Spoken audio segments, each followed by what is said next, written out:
Hello everyone, म digital content creator Niraj Oli.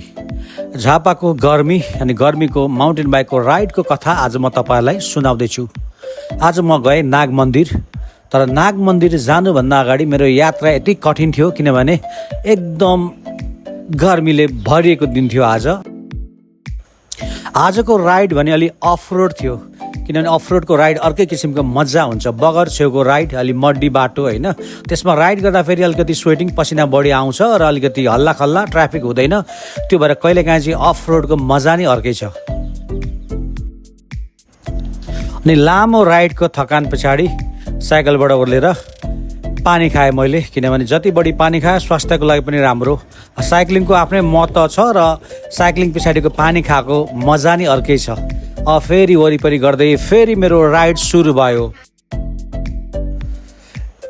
यो गाउँतिरको ride अर्कै किसिमको मजा छ। धेरै कम मानिस, प्राय सबै विदेश जानुभएको हुन्छ र घरहरू खाली हुन्छ र एक्कासी राइड गर्दा गर्दै एकजना मेरा भाइ भेटिए र उहाँले मलाई आज नयाँ सर्ट लिनु न हो, मेरो भ्याकु अथवा मेरो डोजरमाथि चढेर भन्नुभयो र एक दुईवटा ड्रोन सर्ट पनि लियो, किनभने कहिलेकाहीँ समथिङ डिफ्रेन्ट ट्राई गर्न मन लाग्छ मलाई।